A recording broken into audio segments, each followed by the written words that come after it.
നമസ്കാരം, വീണ്ടും ഞാൻ. അതെ, പ്രാവൻകൂട് ഷാപ്പ് കണ്ടുട്ടാ. പ്രാവൻകൂട് ഷാപ്പ് ഒരു വ്യത്യസ്തമായ മേക്കിംഗ് ആണ്. കുഴപ്പമൊന്നുമില്ല.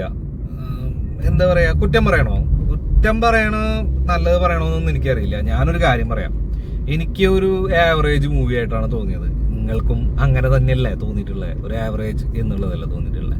പിന്നെ അതിനകത്ത് എടുത്തു പറയാന്നുള്ളത് ഷോബിൻ സാഹിർ ആ ഞുണ്ടിക്കാലനായിട്ട് പൊളിച്ചിട്ടുണ്ട്, അടിപൊളിയായിട്ടുണ്ട്.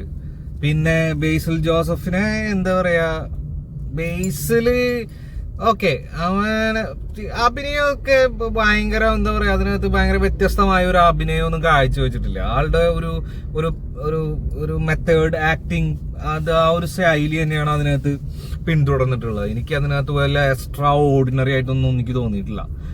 അവരുടെ ടീമിന്റെ ഒരു ആക്ടിങ് എങ്ങനെയാണോ പോയിക്കൊണ്ടിരുന്നത് അതേപോലെ തന്നെയാണ് ഈ സാധനം എനിക്ക് തോന്നിയിട്ടുള്ളത്. നിങ്ങൾക്ക് അതിന്റെ അപ്പുറത്തേക്ക് എന്തെങ്കിലും തോന്നിയിട്ടുണ്ടെങ്കിൽ ഇപ്പൊ പറയണണ്ട. പിന്നെ ഇതും ഒരു രേഖാചിത്രമായിട്ടൊക്കെ കമ്പയർ ചെയ്യുമ്പോൾ ഇതൊന്നുമല്ല. ഒരു കോമഡി കലർന്ന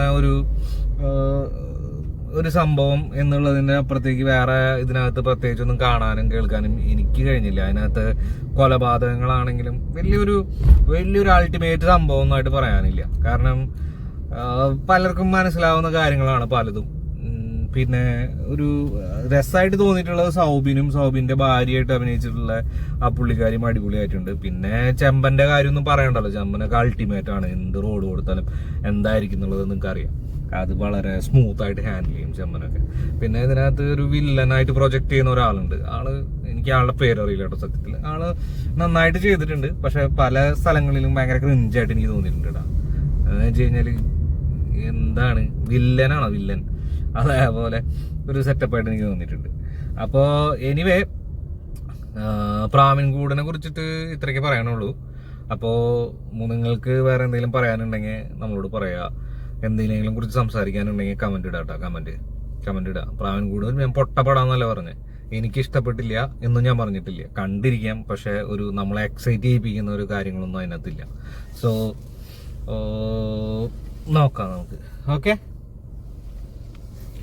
അപ്പോ അടുത്ത പടത്തിന്റെ വിശേഷങ്ങളുമായിട്ട് വരുന്നതായിരിക്കും. വണക്കം, നന്ദി.